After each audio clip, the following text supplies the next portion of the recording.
Que religião é essa que você tem que não muda nada no seu dia a dia? Você já parou para pensar sobre isso? Ou sobre você, ou sobre outras pessoas? E não estamos aqui para julgar as pessoas, mas para observar o comportamento das pessoas e pensar: será que eu estou fazendo isso? Será que o que eu faço pode ser melhor do que isso? Será que eu estou agradando a Deus? Porque uma religião é um instrumento humano que rege as regras de relacionamento com Deus. É o que deveria ser. Jesus, quando veio, não veio falar sobre uma religião específica, A ou B. A religião era ele. Eram as palavras dele, os ensinamentos dele, e ele veio para estabelecer uma conexão, um relacionamento cotidiano com Deus. Porque antes de Jesus vir, as pessoas só falavam com Deus através dos profetas. Precisava existir um intermediário. Depois que ele veio, o intermediário passou a ser ele. Ele morreu na cruz e a partir disso a gente tem o Espírito Santo. Então, Pai, Filho, Espírito Santo é uma trindade. O Espírito Santo é Deus na forma do Espírito Santo dentro de nós. Então, os ensinamentos de Deus, os frutos do Espírito Santo que estão dentro de nós, que vêm junto com o Espírito Santo, com a presença dele em nós, é inerente à presença dele, precisam mudar a nossa rotina, o nosso dia a dia, nosso comportamento. Por que eu estou te falando isso? Porque alguns dias atrás eu estive num evento religioso e eu fiquei em oração e eu saí daquele lugar e eu pedi a Deus para direcionar minha mente, para me fazer entender o que estava acontecendo ali, porque ao mesmo tempo que eu não queria e sabia que não era isso que Deus queria, que eu julgasse as pessoas, era um show de hipocrisia, de ignorância espiritual, de cegueira espiritual que a gente precisa despertar. Uma pessoa até me mostrou depois um post de uma pessoa conhecida que colocou aniversário, dia ou comemoração da santa tal, que me protege, que me governa, que me faz isso, que me faz aquilo. E essa pessoa, uma pessoa extremamente difícil de lidar, extremamente grosseira, impaciente com as pessoas. E não é impaciente no sentido de que ela está sofrendo. É impaciente no sentido da arrogância mesmo. Tipo, a vida dela é boa, tudo é ótimo, mas ela não tem paciência com ninguém. E é uma pessoa que eu gosto muito. Mas sente a desconexão entre o que a Bíblia ensina, o que a Bíblia diz que é o papel de Deus na nossa vida e a forma como as pessoas enxergam Deus ou os santos ou o que quer que seja. E eu falo por experiência própria. Durante 37 anos, se eu não me engano, eu fui católica. E eu tinha um relacionamento com Deus tão ignorante, não na forma pejorativa, mas de ignorar mesmo o que a Bíblia dizia. Porque para mim o que a Bíblia dizia era o que o padre dizia na missa, ponto.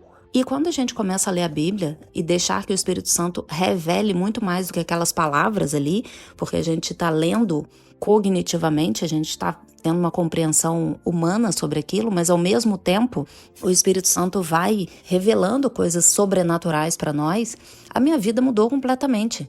Eu divido a minha vida entre o dia que eu ganhei a Bíblia e antes e depois.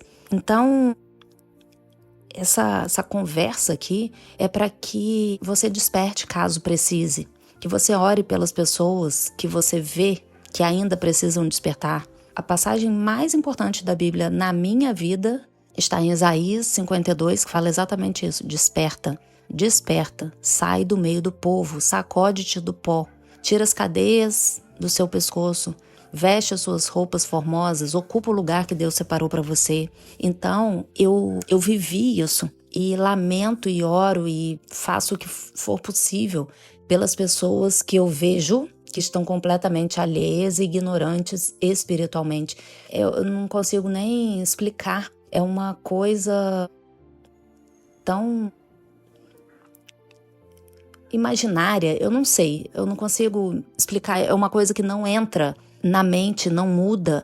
Vou dar um exemplo prático. Se você tem um problema no seu casamento e você tem Deus, esse problema vai ser resolvido. Não tem para onde correr, vai ser resolvido. Só que ter Deus não é, eu tenho Deus, entrega para Deus, eu vou à missa, eu rezo o terço, ou eu vou à igreja evangélica. Não é você ter um relacionamento com Deus para que Deus haja em você e te ajude a se transformar na pessoa que você precisa ser para restaurar esse casamento. E para que você tenha paciência, tenha sabedoria, tenha discernimento para ir até onde Deus te manda ir e para ter a certeza e a fé de que Deus vai fazer o que não cabe a você, porque você só pode fazer a sua parte. Você pode fazer 100% dos seus 50%, a parte do outro não é com você. Aí é Deus. E seja no casamento, seja na vida profissional, seja com filho, seja com doença, seja com mãe, seja o que for, seja com suas próprias emoções, seja com seu processo de emagrecimento, que eu acabei nem me apresentando, se você é nova aqui. Eu sou Raquel Faria, eu sou nutricionista há 25 anos, trabalho com mulheres com mais de 40 anos que querem emagrecer, e o seu processo de emagrecimento definitivo passa por isso, por uma transformação de quem você é. Como você pode ser uma pessoa extremamente religiosa e não entender que você pode mudar e ficar repetindo no que você sempre falou a seu respeito, tipo, eu sou preguiçosa, eu sou procrastinadora, eu não consigo levar nada adiante, eu preciso tomar vergonha na minha cara. Isso não existe. A nossa relação com Deus não é para isso. É muito maior do que isso. Eu vou ler aqui 2 passagens bíblicas que falam um pouco do que eu estou dizendo aqui. Uma está em Provérbios 15, 3, 4, que fala: os olhos do Senhor estão em todo lugar, contemplando os maus e os bons. A língua serena é a árvore da vida, mas a perversa quebranta o espírito. Os olhos do Senhor estão em todo lugar. Deus está vendo tudo o tempo todo. Como a gente pode achar que a gente tem um relacionamento com Deus na hora que a gente está na igreja? Em Marcos 16, 15 e 18 fala algo mais profundo ainda. Ide por todo o mundo e pregai o evangelho a toda criatura. É nossa obrigação. Se eu digo que eu sou cristã, eu tenho obrigação de ir pregar o evangelho para toda criatura. Agora tá mais fácil ainda de ir para o mundo, né? Pode ser por aqui. Esse áudio pode chegar em alguém que está do outro lado do mundo. Quem crer e for batizado será salvo. Quem, porém, não crer será condenado. Estes sinais hão de acompanhar aqueles que creem em meu nome. Expelirão demônios, falarão novas línguas, pegarão em serpentes, e se alguma coisa mortífera beberem, não lhes fará mal, e se impuserem as mãos sobre os enfermos, eles ficarão curados.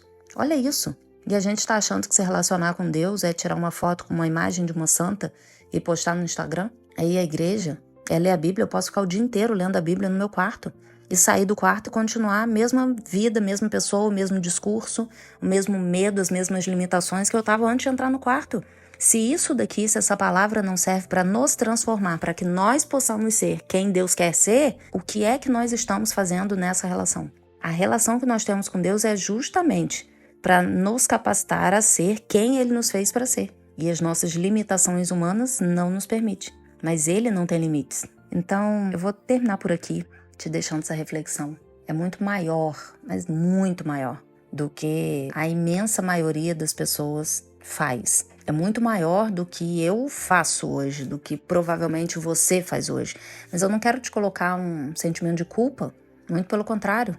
Eu quero te entregar poder, quero que você receba o acesso que você tem a Deus e use isso a favor do reino de Deus aqui na terra. É para isso que nós estamos aqui, para isso que nós cristãos estamos aqui.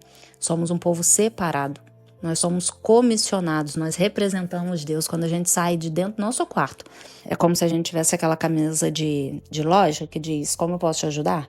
Que a pessoa identifica, é funcionário daqui, faz parte das pessoas daqui.